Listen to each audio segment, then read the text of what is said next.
यार तुम्हारे में अगर बुद्धि नहीं है समझने की ना, भी पर्सनली मत करिए, जाहिल लोगों से मैं नहीं बात करूं। ठीक है, नहीं मत करने का, नहीं सर प्लीज। और वो आपसे कहते हैं कि जिन प्रभु श्री राम पर उनकी आस्था है, जो उनके आराध्य हैं, जो उनकी आराधना के केंद्र में हैं, उनके वो प्रभु श्री राम वहां पैदा हुए हैं। ये अयोध्या का महत्व उनके लिए है। ईश्वर तो जहां पैदा हुए हैं उनकी मान्यता के हिसाब से वो जगह तो नहीं बदल सकती। अगर वो आपसे ये आके कहते हैं, चलिए आगे बोलिए। ठीक है, मस्जिद को लेकर ये कोई नई बात नहीं है, इससे पहले भी कई बार कई तरह के डिस्कोर्स में बात आ चुकी है। मस्जिद को लेकर तो जहां तक मेरी इस्लाम को लेकर जानकारी है, पैगंबर साहब की जो दीक्षाएं हैं, शिक्षाएं हैं, जहां तक मेरी जानकारी, हो सकता है आप मुझसे बेहतर जानते होंगे, लेकिन मुझे ये मालूम है कि कोई भी विवादास्पद जगह जो है वो भी नहीं कहते कि वहां पर इबादत की जगह होनी चाहिए। ये मैंने सही समझा पैगंबर साहब को?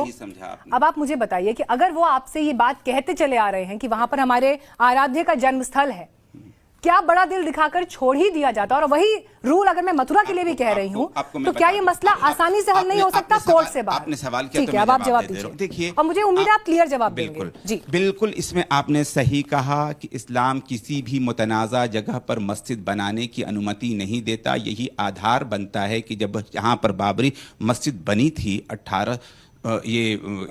1528 में, वो मंदिर तोड़कर नहीं बनी थी। एक लिमिट होती है इंसान की। एक मैं इन बहसों में पढ़ना इसलिए नहीं चाहता कि मैं चाहूंगा कि जो लोग इस पे बहस कर रहे हैं हमसे, बाबरनामा पढ़ते हैं। बाबरनामा में वो क्या कहता है कि मैंने इस्लाम की खातिर अपने को वांडरर होना स्वीकार किया, ठीक है, और इस्लाम की खातिर मैंने कई गैर इस्लामियों और हिंदुओं के कत्ल किए। लिखा हुआ है, मौजूद उसके अंदर, मैंने नहीं लिखा है बाबरनामा। अकबरनामा में खुद लिखता है वो कि चित्तौड़गढ़ के अंदर 40,000 हिंदुओं का कत्ल किया और उसके बाद में वो आकर के अजमेर शरीफ जाता है। अकबरनामा में लिखा है, मैंने नहीं लिखा है। अरे बाप रे, ये तो धोती खोल रहा है। उससे पहले 1560 के अंदर, ये 1568 में है, 1560 के अंदर देखिए, मेरी एक बात सुन लीजिए आप, मुझे थोड़ा सा मेरी एक बात सुन लीजिए, आप बोले प्लीज। मैं सिर्फ एक बात कह रहा हूं कि देखिए, उस समय की एक बर्बरता की मानसिकता थी। हमें वो मानसिकता से आज हट करके एक होके चलना है, जो मैं बार बार कह रहा हूं बात। लेकिन वो मानसिकता जब मैं देखता हूं कि दोहराई जा रही है, मैं आपकी खाली हिंदुस्तान की बात नहीं कर रहा, बामियान के अंदर क्या होता है, इस्लाम के नाम के ऊपर बुद्धों का वो तोड़ा जाता है। आज भी ऑस्ट्रिया के अंदर झगड़ा चल रहा है कि साहब ये जो चर्च है, ये पहले मस्जिद थी, इसको बनाया जाए। लंदन के अंदर चर्च खरीद के पुराने वहां पे मॉस्क बनाई जा रही है। भाई, जब दूसरे की इबादत वहां पे हो चुकी तो आप खरीद पे भी उस जगह को क्यों बना रहे हैं? ये बड़ी अच्छी बात कही आप। सिराकूसा एक जगह है इटली के अंदर, चर्च था। मस्जिदों से दिक्कत है आपको? यार फिर वही बात आ गई, देखिए क्यों बनाई जा रहे हैं। मैं आपको बता रहा हूँ, आप कुरान के खिलाफ बना रहे हैं। आप 500 मस्जिद बनाइए, मुझे कोई दिक्कत नहीं है, लेकिन मंदिर तोड़कर नहीं बनाएंगे। श्रीमान जी, आप मेरी तरफ से 5 लाख मस्जिद बनाइए। एक बात सुन लो, एक बात सुन लीजिए, ठीक है, एक मिनट मेरी लास्ट बात सुन लीजिए, मैं जा रहा हूँ इसके बाद। ठीक है, सुनिए मैडम, ठीक है, मैडम एक बात सुन लीजिए, आप कंप्लीट करिए। मेरी तरफ से 5 लाख मस्जिद बनाए, मुझे कोई शिकायत नहीं। शिकायत अभी करिए आपने शिकायत। अरे यार, तुम्हारे में अगर बुद्धि नहीं है समझने की ना, अगर तुम्हारे में बुद्धि नहीं है समझने की, मेरे को कंप्लीट करने दीजिए मेरा देखिए सर, सुनिए प्लीज मैडम, मुझे अपना सेंटेंस कंप्लीट करने दीजिए। प्लीज सर, कमेंट ना करें।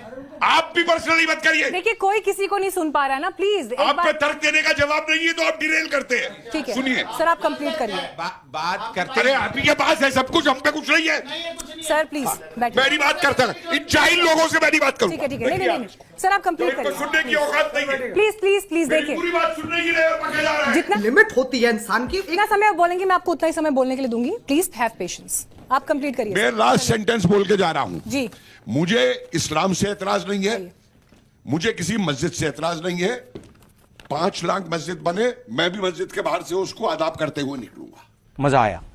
लेकिन एक बात सुन लीजिए, एक भी मंदिर तोड़ करके मस्जिद नहीं बनने दूंगा। बिल्कुल मंदिर तोड़ के मस्जिद नहीं बनने दूंगा। ठीक है, बस, और इतिहास गवाह है कि कितने मंदिर तोड़े गए। ठीक है। इतिहास इतिहास गवाह है कि कितने मंदिर तोड़े गए। ठीक है सर, एक भी मस्जिद ठीक है। तोड़ के मंदिर नहीं बनने देने के आप साथ हैं तो बताइए। ठीक है। बताइए। चलिए। आप लेके जाइए। नहीं बिंदु बात करिए। देखिए मस्जिद तोड़ के मंदिर नहीं आज बनेगी, तक किसी बताइए। हिंदू ने सर, सुनिए। नहीं बनाया है। ठीक है। एक गवाह दे दीजिए। ठीक है सर। एक गवाह दे दीजिए। खत्म बस। नहीं ये देखिए तरीका नहीं है सर बात करने का। नहीं सर क्या हाथ प्लीज। मिला रहा है? चाचा तुम इतना गुस्सा क्यों कर रहे हो? क्या हो गया आपको? नौटंकी करने की आदत हो गई है तुम्हारी। ऐसा तुम्हारी को क्या हो गया? आप बैठिए आप please। करते हो नौटंकी। आप टीवी पे आके नौटंकी करते हो। नौटंकी में जो लोग आप करते हो। प्लीज आप राजनीति कर रहे हो। प्लीज बैठिए प्लीज राजनीति करनी बंद करो यहाँ पे।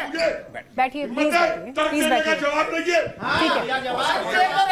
अरे हमारे में हिम्मत है खरीद के बनाने की। अच्छा आप बैठिए तो सही सर। तो बनाओ ना मंदिर, हम मना कर रहे हैं। Sir please. बनाओ